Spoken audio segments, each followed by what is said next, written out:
So here we have the Vauxhall Mokka on a 68 plate. I'm going to start off by showing you around the outside of the car, and then we'll hop in and run through some controls on the inside. But from the outside you can see it's a 5-door car with alloy wheels. Let's start off inside the boot and then work our way around the rest of the car from there. As we approach the boot, you can see we have reversing sensors, plenty of boot space as well, along with that 60/40 split folding rear seat, should you wish to increase this space even further. Okay, so we're just going to work our way back round to the front of the car, and then we'll hop in and run through some controls on the inside. But now that we've done a full circle of it, you can see it's in excellent condition the whole way round. Just briefly before we climb in, I think it's well worth seeing the interior from this exterior point of view. There's plenty to run through on the dashboard, so let's hop in and we'll do that right now. Okay, now that we're inside the car, we're going to start with the dials. On the left-hand side, we have the rev counter, and on the right-hand side, the speedometer. In the middle, you can see the total miles for this car, which are 23,501. Above that, we have the fuel gauge and coolant temperature gauges. If we back out to the steering wheel, on the left-hand side, we have cruise control and speed limiter, and on the right-hand side, stereo and phone controls.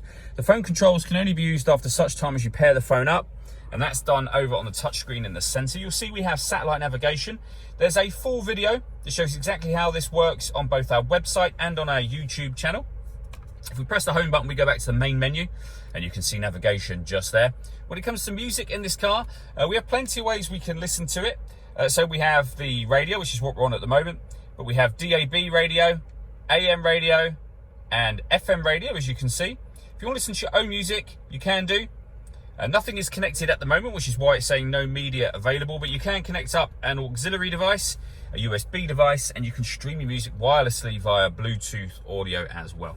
On top of all of that, you can project certain Vauxhall friendly apps up onto this screen by connecting your smartphone via its USB.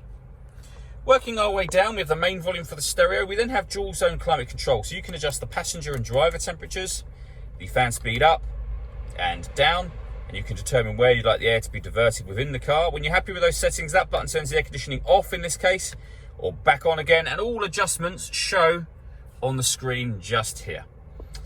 You can leave it with just the air conditioning on, or press auto and the car will take control of the direction of the air and the fan speed, which you can hear it doing, and it will maintain the temperatures for you. I've just overridden that to put it back into a manual mode again.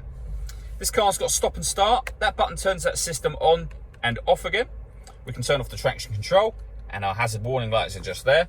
In this section here, we have a 12-volt charging socket, as well as the auxiliary and USB inputs, and some storage as well, and then a 6-speed manual gearbox. All that leaves me to say is thank you for taking the time to watch this video. If you'd like to come and see the car in person and have a test drive, please feel free to call any of our MJA sites. We'd love to hear from you soon.